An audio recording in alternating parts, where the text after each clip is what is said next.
Hello दोस्तों, नमस्कार। कैसे हैं आप सब? उम्मीद है आप सभी अच्छे होंगे और आप सभी की तैयारी भी बहुत ही शानदार चल रही होगी। दोस्तों, जैसा कि आप सभी को मालूम है कि हम आपके लिए सीपीसीटी की एक शानदार सीरीज लेकर आ रहे हैं। दोस्तों, अगर आपने ये सीरीज देख ली है दोस्तों, तो आपको बिल्कुल भी घबराने की जरूरत नहीं है आपके एग्जाम आने वाले एग्जाम के लिए, क्योंकि मैं इसमें कंप्यूटर के हर एक टॉपिक से क्वेश्चन को इंक्लूड करके आपके लिए लेकर आता हूँ। और आज की क्लास भी बहुत इंपॉर्टेंट होने वाली है, याद रखिए दोस्तों। और आज है 1 तारीख, और आज से पैटर्न थोड़ा सा चेंज होता जाएगा दिन पे दिन आपका। और मैं फिर से थ्योरी की क्लासेस को स्टार्ट करने वाला हूं कंप्यूटर की, जो मैंने एक टॉपिक करके बंद कर दिया था। ठीक है ना? तो चलिए मैं आपको सब बताऊंगा आज की क्लास में दोस्तों, तो बने रही क्लास की लास्ट तक। क्वेश्चन नंबर पहला है दोस्तों, क्या कहता है कि बाय डिफॉल्ट डॉक्यूमेंट किस मूड में प्रिंट होता है। दोस्तों, आपसे क्वेश्चन क्या पूछा जा रहा है? यहाँ पर क्वेश्चन पूछा जा रहा है कि बाय डिफॉल्ट डॉक्यूमेंट किस मूड में प्रिंट होता है। मान के चलिए आपने डायरेक्ट जो प्रिंट की शॉर्टकट किया दोस्तों, क्या है, कंट्रोल+P, उसको कर दिया आपने, प्रिंट कर दिया। तो जो डॉक्यूमेंट प्रिंट होता है वो किस मूड में होता है? ऑप्शन नंबर ए हो जाएगा पोर्ट्रेट, बी हो जाएगा पेज सेटअप, सी हो जाएगा लैंडस्केप, और डी हो जाएगा इनमें से कोई नहीं। याद रखिए दोस्तों, बाय डिफॉल्ट जो डॉक्यूमेंट प्रिंट होता है तो वह किस में होता है? तो वह पोर्ट्रेट में होता है दोस्तों। किस में होता है? एक होता है पोर्ट्रेट, एक होता है लैंडस्केप। लेकिन पोर्ट्रेट में क्या होता है, बाय डिफॉल्ट पहले से ही सेट रहता है और उसमें दोस्तों उसमें प्रिंटेड हो जाता है। यानी पोर्ट्रेट का मतलब कुछ इस प्रकार से प्रिंट हो जाएगा दोस्तों, ठीक है ना? और अगर आप ये लैंडस्केप करेंगे तो यही थोड़ा सा क्षेत्र में चला जाएगा, कुछ इस प्रकार से प्रिंट होगा। ठीक है ना? तो ये हमारा पोर्ट्रेट है और ये हमारा कौन सा है? लैंडस्केप है। क्लियर है यहाँ तक? चलिए, अब बढ़ जाते हैं हम अपने अगले क्वेश्चन की ओर। एंड अगला क्वेश्चन क्या है दोस्तों? अगला क्वेश्चन कहता है कि डायरेक्टरी को क्या कहा जाता है। दोस्तों, अच्छा क्वेश्चन है, और ये क्वेश्चन सीपीसीटी में कई बार एग्जाम में आ चुका है पहले। और ऐसे क्वेश्चन कभी कभी क्या हो जाता है, रिपीट भी हो जाते हैं। ठीक है ना? चलिए, तो यहाँ पर आपसे क्वेश्चन क्या पूछा जा रहा है कि डायरेक्टरी को क्या कहा जाता है दोस्तों। ऑप्शन नंबर ए हो जाएगा मिनी डायरेक्टरी, बी हो जाएगा जूनियर डायरेक्टरी, सी हो जाएगा पार्ट डायरेक्टरी, और डी हो जाएगा सब डायरेक्टरी। याद रखिए दोस्तों, डायरेक्टरी को क्या कहा जाता है? तो सब डायरेक्टरी कहा जाता है। क्या कहा जाता है? सब डायरेक्टरी कहा जाता है। क्लियर है यहाँ तक? दिक्कत तो नहीं किसी भी स्टूडेंट को? चलिए, अब बढ़ जाते हैं अपने अगले क्वेश्चन, यानी option number D is the right answer हो जाएगा। अगले क्वेश्चन की ओर बढ़ जाते हैं दोस्तों, और अगला क्वेश्चन अपना देख लेते हैं। ठीक है ना? चलिए, अब 243वें नंबर का क्वेश्चन क्या कहता है, उसको हम जल्दी से देख लेते हैं दोस्तों। ठीक है ना? क्वेश्चन कहता है कि परस्पर संबंधित रिकॉर्ड के समूह को क्या कहते हैं। तो परस्पर कह सकते हैं दोस्तों, परस्पर संबंधित रिकॉर्ड के समूह को क्या कहते हैं? ऑप्शन नंबर ए हो जाएगा डाटा शीट, बी हो जाएगा स्प्रेडशीट, सी हो जाएगा डाटा बेस, और डी हो जाएगा यूटिलिटी फाइल। याद रखिए दोस्तों, मैं अगर आपको बता दूं, इसका जो राइट आंसर हो जाएगा वह हो जाएगा दोस्तों क्या? Data base. तो दोस्तों, परस्पर संबंधित रिकॉर्ड के समूह को हम डेटाबेस बोलते हैं दोस्तों। क्लियर है यहाँ तक? दिक्कत तो नहीं किसी भी स्टूडेंट को? चलिए, तो इसका जो राइट आंसर हो जाएगा ऑप्शन नंबर हमारा कौन सा हो जाएगा? सी इज द राइट आंसर हो जाएगा। चलिए, अब बढ़ जाते हैं हम अपने अगले क्वेश्चन की ओर दोस्तों। और अगला क्वेश्चन क्या कहता है उसको जल्दी से देख लेते हैं। क्वेश्चन कहता है कि नई स्लाइड के लिए कीबोर्ड शॉर्टकट क्या है दोस्तों। ठीक है ना? नई स्लाइड बनाने के लिए कीबोर्ड की शॉर्टकट की क्या है, ये आपसे पूछा जा रहा है यहाँ पर। 244वें नंबर का क्वेश्चन है। ऑप्शन नंबर ए हो जाएगा कंट्रोल एन, बी हो जाएगा कंट्रोल एस, सी हो जाएगा कंट्रोल एम, और डी हो जाएगा यहाँ पर हमारा control plus shift plus N. याद रखिए दोस्तों, नई स्लाइड बनाने की जो शॉर्टकट की है वो क्या है? Control plus N. Option number A is the right answer हो जाएगा। अगले क्वेश्चन पे पूछते हैं दोस्तों। अगला क्वेश्चन क्या कहता है कि एमएस वर्ड डॉक्यूमेंट में अक्षरों के नीचे लाल लहर, यानी कह सकते हैं लाल निशान जो आता है, कुछ इस प्रकार का आता है। देखिए, ऐसे ऐसे लाल निशान का क्या दर्शाता है दोस्तों, ये आपसे पूछा जा रहा है यहाँ पर। ठीक है ना? चलिए, इसको थोड़ा सा मैं अगर आपको बता दूं, एक सेकंड रुकना जरा।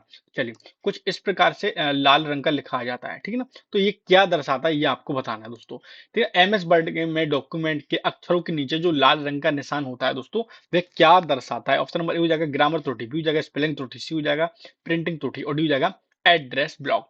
याद रखिए दोस्तों, मैं अगर आपको बता दूं कि जो एमएस वर्ड में अक्षरों के नीचे, वर्डों के नीचे जो रेड दोस्तों रंग की जो लाइन आती है दोस्तों, वे क्या दर्शाती है? तो याद रखिए दोस्तों, वह दर्शाती है स्पेलिंग में कोई गलती है, स्पेलिंग त्रुटि। ऑप्शन नंबर हमारा कह सकते हैं B is the right answer हो जाएगा। कुछ इस प्रकार से मान के चलिए, मैं अगर यहाँ पर होम की स्पेलिंग लिख देता हूँ, HOMA लिख देता हूं मैं, हालांकि ई है, तो ये ऑटोमेटिक यहाँ पर रेड रंग की लाइन आ जाएगी। क्लियर है यहाँ तक? चलिए, अब बढ़ जाते हैं दोस्तों हम अपने अगले क्वेश्चन की ओर। और अगला क्वेश्चन क्या कहता है, जल्दी से उसको देख लेते हैं। क्वेश्चन कहता है कि एक्सेल में सेल की पहचान निम्न में से कौन करता है। अच्छा क्वेश्चन है दोस्तों। क्वेश्चन क्या पूछा जाए? एक्सेल में सेल की पहचान कौन करता है? तो ऑप्शन नंबर यहाँ पर हमारा ए हो जाएगा नाम, बी हो जाएगा फॉर्मूला बार, सी हो जाएगा एड्रेस बार, डी हो जाएगा यहाँ पर हमारा लेवल। याद रखिए दोस्तों, एक्सेल में जो सेल की पहचान है तो वे कौन करता है, तो एड्रेस बार करता है दोस्तों। कौन करता है, एड्रेस बार करता है। ऑप्शन नंबर हमारा B is the right answer हो जाएगा। क्लियर है यहाँ तक, एनी दिक्कत? चलिए अब बढ़ जाते हैं अपने अगले क्वेश्चन की ओर। थोड़ा सा यहाँ पर शोर हो रहा है, जल्दी से क्लास को, एक सेकंड हो जाएगी, मैं यहाँ पर इसको बंद कर देता हूँ, 1 सेकंड। चलिए यहाँ पर अपनी क्लास को कंटिन्यू करते हैं। तो यहाँ पर 247वें नंबर का क्वेश्चन दोस्तों, ये क्या कहता है, क्वेश्चन कहता है कि भारत में सुपर कंप्यूटर यानी परम का निर्माण कहाँ पर किया गया था दोस्तों। आप थोड़ा सा मैनेज कर लीजिए, थोड़ा सा दिक्कत हो रहा है क्लास में, मैं समझ रहा हूँ। वॉइस बहुत ज्यादा बाहर से आ रही है, ठीक है ना। चलिए, तो भारत में सुपर कंप्यूटर परम का निर्माण कहाँ हुआ था। भारत में एक कंप्यूटर है जिसका नाम है, एक सुपर कंप्यूटर जिसका नाम है परम सुपर कंप्यूटर, उसका निर्माण कहाँ पर हुआ था, ये आपसे पूछा जा रहा है। ऑप्शन नंबर ए हो जाएगा पूना में, बी हो जाएगा हैदराबाद में, सी हो जाएगा दिल्ली में, और डी हो जाएगा बेंगलोर में। याद है कि दोस्तों, भारत में एक जो सुपर कंप्यूटर, मैं यहां पर लिख देता हूं, भारत का सुपर कंप्यूटर है दोस्तों। भारत का सुपर कंप्यूटर कौन है, परम। तो ये कहां पर बनाया गया था, तो ये सी डैक पुणे लेबोरेटरी में बनाया गया था। Option number A is the right answer हो जाए। क्लियर यहां तक, दिक्कत तो नहीं किसी भी स्टूडेंट को। चलिए अब दोस्तों बढ़ जाते हैं अगले क्वेश्चन को। दोस्तों मैं आप सभी से फिर से निवेदन करना चाहता हूं, जो भी स्टूडेंट चैनल पर नए हैं दोस्तों, प्लीज चैनल को सब्सक्राइब कर दीजिए, बेल आइकन को ऑन कर दीजिए, ताकि क्लास का नोटिफिकेशन सबसे पहले आपके पास पहुंचे। देखिए, आपके सपोर्ट और सहयोग से ही मैंने क्लासेस को स्टार्ट किया था, और आज पहली तारीख है। मैं चाहता हूं दोस्तों, थोड़ा सा आप लोग फिर से सपोर्ट कर दीजिए, क्योंकि अब कल से मैं सोच रहा हूं कि थ्योरी की क्लासेस को फिर से स्टार्ट किया जाए। तो दोस्तों आप सभी से निवेदन है कि थोड़ा सा सहयोग और सपोर्ट करना। अगर नए हैं तो जरूर चैनल को सब्सक्राइब करना, और अगर आप रेगुलर स्टूडेंट प्लीज क्लास को लाइक कर देना। 248वें नंबर का क्वेश्चन है, डिजिटल कंप्यूटर की कार्य पद्धति किस सिद्धांत पर आधारित है। ऑप्शन नंबर ए हो जाएगा मापन, बी हो जाएगा केवल तर्क पर आधारित है, सी हो जाएगा इलेक्ट्रॉनिक परिपथ पर आधारित है, सी डी हो जाएगा गणना तर्क पर आधारित है। तो दोस्तों मैं अगर आपको इसका राइट आंसर बता दूं, तो क्या हो जाएगा, इसका जो राइट आंसर हो जाएगा वो हो जाएगा डिजिटल कंप्यूटर वो जो कार्य करता है तो किस सिद्धांत पर आधारित है, तो गणना के सिद्धांत पर आधारित है दोस्तों। गणना एवं तर्क, लेकिन खास तौर पर गणना पर आधारित होता है। Option number D is the right answer हो जाएगा। क्लियर है यहाँ तक। चलिए दोस्तों, मैं अगर आपको एक और चीज बताना चाहता हूं कि जिस दिन हमारे इस सीपीसीटी द एग्जाम एक्सप्रेस के परिवार पे जो मैं ये सीपीसीटी की क्लासेस चला रहा हूँ ना, जो सीरीज जो शाम 6 बजे प्रतिदिन होती है, इस क्लास में जिस दिन कम से कम 200 से लेकर 300 व्यूज आने लगे, उस दिन से आपके लिए एक बिल्कुल ऑनलाइन ऑनलाइन बिल्कुल फ्री टेस्ट आपके लिए कंडक्ट कराया जाएगा दोस्तों।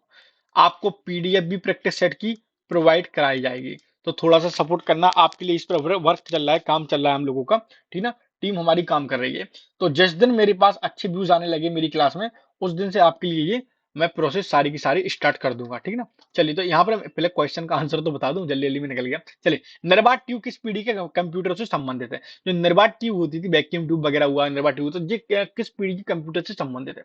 ऑप्शन नंबर ए हो जाएगा यहाँ पर हमारा प्रथम पीढ़ी, बी हो जाएगा द्वितीय पीढ़ी, सी हो जाएगा यहाँ पर हमारा तृतीय पीढ़ी, और डी हो जाएगा इनमें से कोई नहीं। याद रखिए, जो निर्बाध ट्यूब है दोस्तों, निर्बाध ट्यूब वैक्यूम ट्यूब वगैरह, तो वे किस पीढ़ी के कंप्यूटरों में इनका कह सकते हैं दोस्तों इस्तेमाल हुआ था, इनका यूज हुआ था। तो याद रखिए दोस्तों, तो वे हुआ था हमारी फर्स्ट जनरेशन, यानी प्रथम पीढ़ी के कंप्यूटरों में दोस्तों।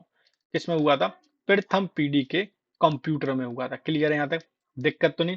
चलिए, ऑप्शन नंबर हमारा ए इज द राइट आंसर हो जाएगा। दोस्तों मैं बार बार आपसे रिक्वेस्ट कर रहा हूँ, प्लीज दोस्तों अगर आप हमारे चैनल पर नए हैं तो जरूर चैनल को सब्सक्राइब करना, बेल आइकन को ऑन करना। चलिए, अगला क्वेश्चन है 250 नंबर का क्वेश्चन है दोस्तों, जल्दी से इसको भी देख लेते हैं दोस्तों। क्वेश्चन कहता है कि प्रथम पीढ़ी के कंप्यूटर का प्रयोग करते थे, तो प्रथम पीढ़ी के कंप्यूटर में क्या प्रयोग करते थे। ऑप्शन नंबर ए हो जाएगा वैक्यूम ट्यूब, बी हो जाएगा ट्रांजिस्टर, सी हो जाएगा सिलिकॉन चिप, और डी हो जाएगा मैग्नेटिक कोर। याद रखिए, सभी स्टूडेंट को पता होना चाहिए कि प्रथम पीढ़ी के कंप्यूटर में हम लोग क्या इस्तेमाल करते थे। तो सभी को मालूम है, मैंने देखिए थ्योरी की क्लासेस में बहुत विस्तार से इसको पढ़ाया था, समझाया था। इनके मैंने इमेज भी आपको दिखाए थे, फोटो भी दिखाए थे कि ये किस प्रकार के दिखते हैं। तो याद रखिए, प्रथम पीढ़ी के जो कंप्यूटर होते थे उनमें वैक्यूम ट्यूब का इस्तेमाल किया जाता था, इनका उपयोग किया जाता था, इन पर ये आधारित थे। Option number A is the right answer हो जाएगा। क्लियर है यहाँ तक, दिक्कत तो नहीं। और ये बहुत बड़े आकार के होते थे, प्रथम पीढ़ी के जितने भी कंप्यूटर थे इनको एयर कंडीशनर में रखा जाता था दोस्तों। तो चलिए, तो दोस्तों आज के लिए क्लास में इतना ही रहने देते हैं, क्योंकि कुछ टेक्निकल इशू हो रहा है बार बार, और बाहर से वॉइस भी आ रही है, क्योंकि क्लास का टाइमिंग चेंज हो गया है रिकॉर्डिंग करने का थोड़ा सा, इसलिए ऐसा हो रहा है, ठीक है ना। तो कल हम अपनी एक और नई क्लास के साथ मिलेंगे, एक और नए कंटेंट के साथ मिलेंगे। दोस्तों जय हिंद, जय भारत, वंदे मातरम।